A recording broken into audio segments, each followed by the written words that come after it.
Welcome to a new edition of the Neon Jazz interview series with veteran jazz pianist and composer Roger Kellaway.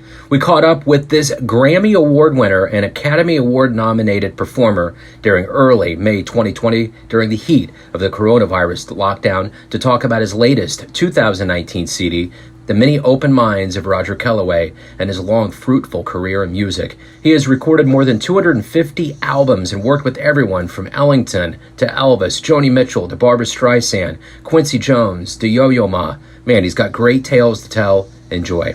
Well, hey, thank you for taking a minute out to talk with Neon Jazz today. I appreciate it. Sure. What have you been doing creatively to kind of keep yourself occupied during the quarantine? Well, actually, I'm working on an interesting project with a singer. It's just going to be voice and piano.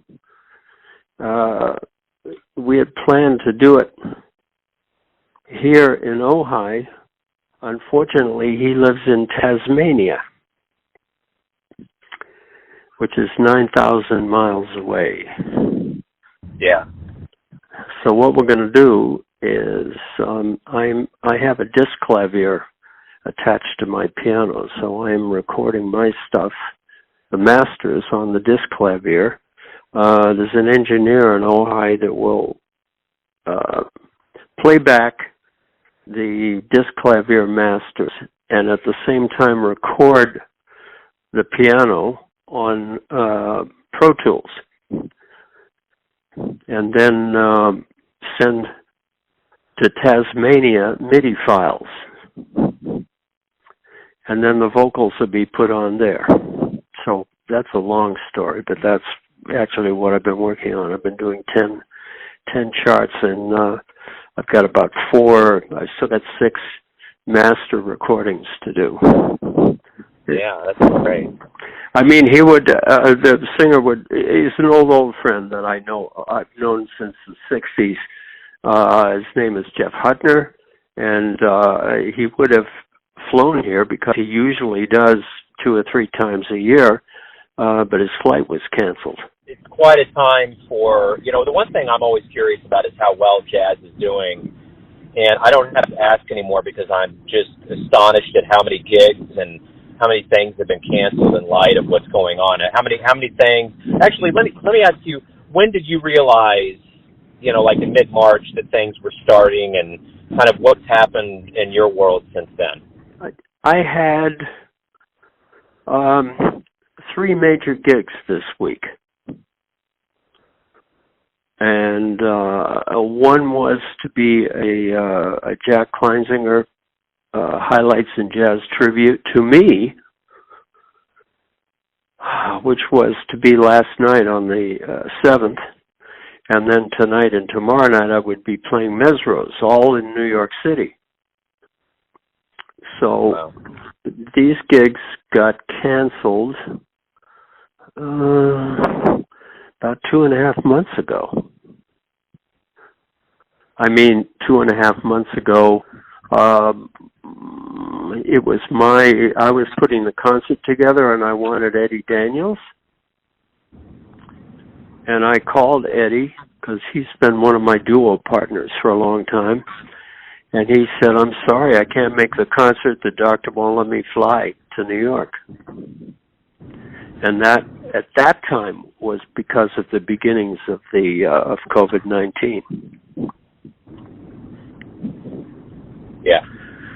So I thought, well, if Eddie can't fly to New York, maybe I should take a serious look at the gigs in May. And so my doctor agreed with Eddie's doctor, and so the gigs got canceled. So we haven't been anywhere. My wife just got a brand new computer, and we're thinking about once I finish this vocal project, putting together some sort of internet concerts, maybe YouTube stuff that we I play on, and we produce and edit together, and then put on YouTube. So that's probably the future. Well, let's get back to the beginnings of your life. I know you started very early on the piano. Talk to me a little bit about where you were raised and how jazz became your life. Well, I was raised in Waban, Massachusetts, which is part of Newton, about 10 miles outside of Boston. I started playing classical piano when I was 7, and around age 12, at age 12, I knew that music was going to be my life, and I had also discovered George Shearing's music. In fact, the tune was "I'll Remember April." So, from about 12 to 14, that became my hot tune, because it came out in sheet music. So that's what I would play whenever I did a concert. I didn't actually get paid for anything until I was 15. I think I got $5 for playing an hour. And that's when I turned pro. That's when I joined the union.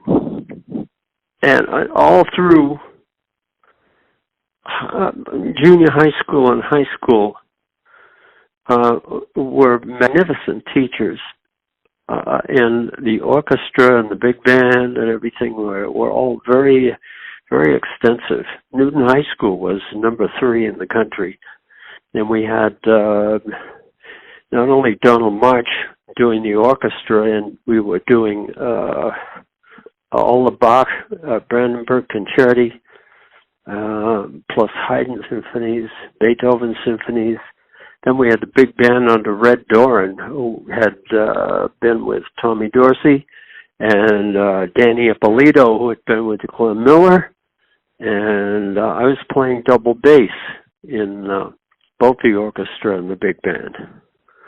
So it was quite an extensive training. Plus, we had a 2-year junior and senior year.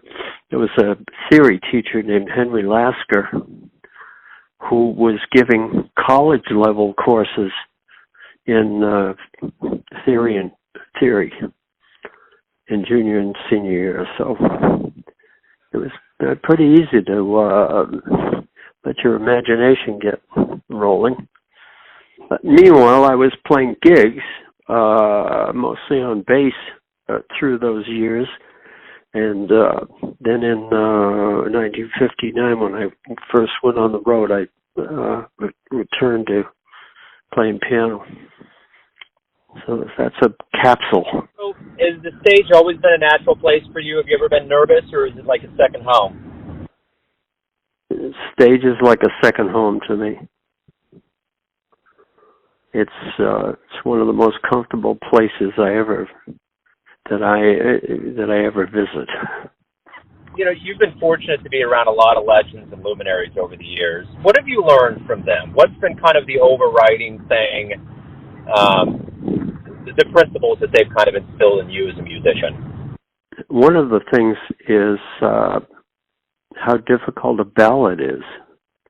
And that also kind of goes along with learning to play simpler lines.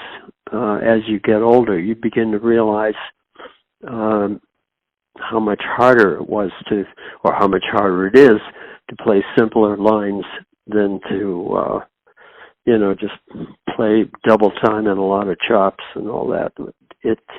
It means that kind of thing, the double time thing, kind of means less. And as you get older, you get to reminisce about the things that you've learned from, for me, say, Clark Terry and Bob Brookmeyer, Dan Webster, Sonny Rollins, Jerry Mulligan. I've had a blessed career. Plus all the Dixieland people that I played Dixieland for a while. On piano, actually, with Eddie Condon in New York. And those guys are amazing musicians. It's very clear that you've had a very long career. Longevity's been kind of the key to what you've done. How have you stayed fresh and consistent throughout all these years? By will? Yeah, my will is to stay fresh. I have periods where I'm not. I may not be enjoying what I'm doing, how I'm playing.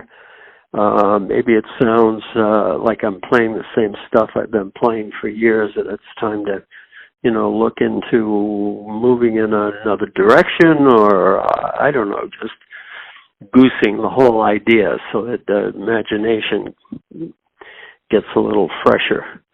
I have records that I play when I'm putting my chops together for a concert.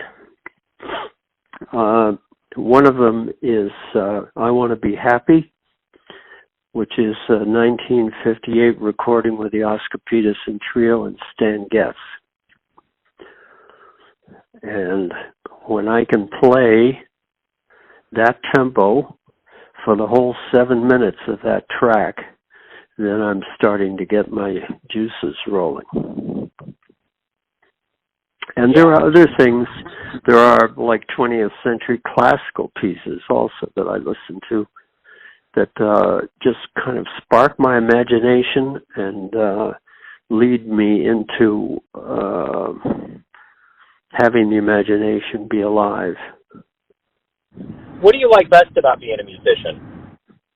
Well, I love improvising, but it's difficult for me to say that I love playing more than I love writing.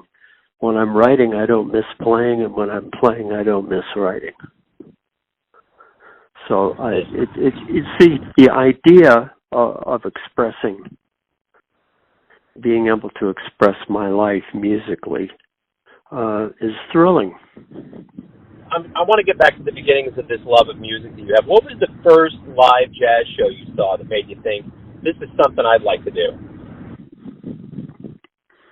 Well, it wasn't a show, but it all happened for me through that sheet music of George Shearing. I started listening to Shearing, and then I started listening to records of Dr. Billy Taylor. He wasn't doctor then, but Billy Taylor Trio, and then Oscar Peterson. And along the way, I was also listening to Fats Waller.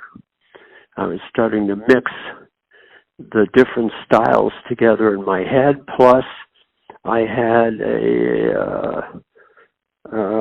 what was then a Victrola set to a timer to wake me up for school.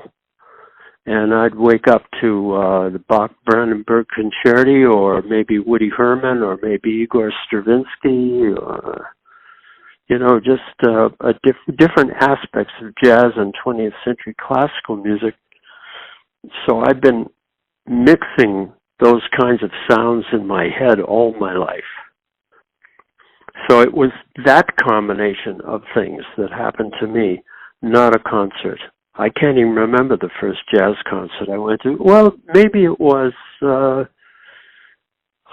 when I was in the New England Conservatory in Boston.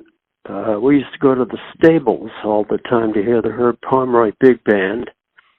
And I did, with my roommates, go one night to the Sons of Italy Hall in Milford, Mass., to hear Boots Mazzulli and Serge Chaloff play together. That's the only time I heard Serge, and that was just amazing.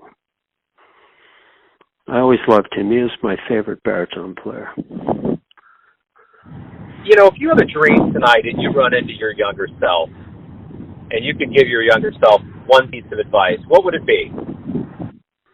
That's a hard question. The first thing that comes to mind is slow down, because when you're youthful, you're going at 60 miles an hour, and after many years, you start to slow down. You start to think differently. You start to open up to bigger spaces, but that's part of the life cycle. Slow down and take your time. Listen.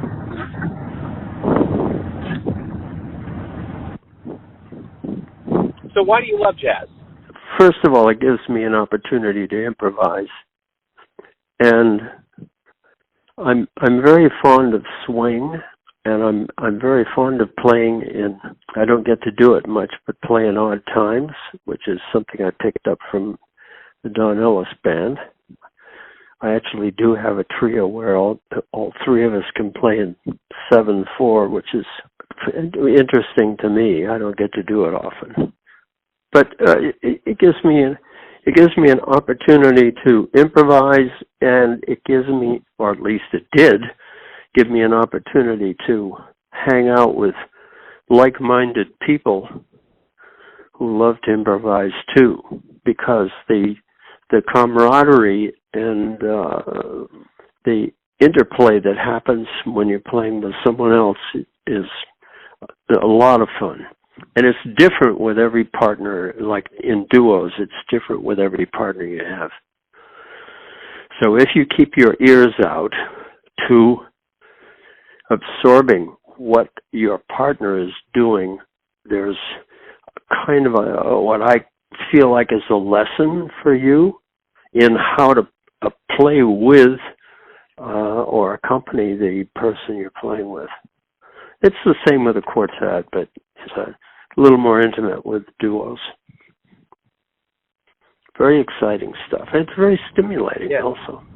So we're going to get to the end of this COVID-19, and we'll get back to live music. And I want to know from you, what realizations do you hope both musician and the audience gets from this time away from the music?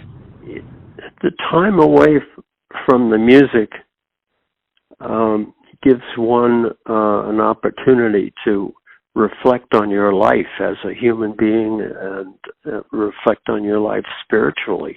Yeah. In that time, you will bring that.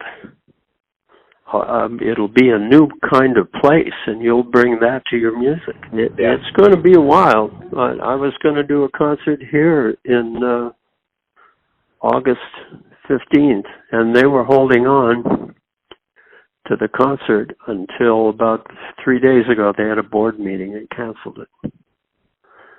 Made it next year. Yeah. Now that was going to be a very interesting concert because it was for a series called Pianospheres. And the series Pianospheres is devoted to 20th century or 21st century avant-garde piano music. And they just did one jazz concert last year, so they decided to do 3 this year. So I was really looking forward to that because that means that the audience that I would have at that concert would be theoretically half jazz and half 21st century avant-garde classical people. Well, that's a perfect audience for me. Yeah. Because I have moments where I go outside the box, and I never know if there's anybody out there that's that appreciates that. Nobody seems to write about it. It's kind of interesting. So I got one more question for you, and I want to know this. Everyone has their perception of who they think you are, your family, your friends, your fans, but you're the one living your life. Who do you think you are? I'm basically a happy, loving person who has had a most blessed career, and I'm extremely thankful for that. I'm grateful for all of the musicians that I've met and the relationships I've had and the people that I've gotten to play with. It makes for a pretty extraordinary time. Yeah. It doesn't. I'm not a person that sits around and listens to my old stuff and said, "Oh shit, I wish I'd done da da da da da" instead of that. I don't do that. I play the best I can for any moment that I'm in. I strive to do that and make the most music possible. And my feeling about hearing it back generally is that happy with myself. Wonderful. That's a great answer. That's a really great answer. Roger, thank you for taking some time out for Neon Jazz today. I really appreciate it. Thank you. Thanks for listening and tuning in to another Neon Jazz interview, where we give you a bit of insight into the finest players in Los Angeles, Kansas City, and spots all over the world, giving fans all that jazz. Thanks to Roger for his time, class, and stories. If you want to hear more interviews, go to Famous Interviews with Joe Domino on the iTunes Store. Visit neonjazz at youtube.com, and for everything Neon Jazz all the time, go to the neonjazz.blogspot.com. Until next time, enjoy the jazz, my friends.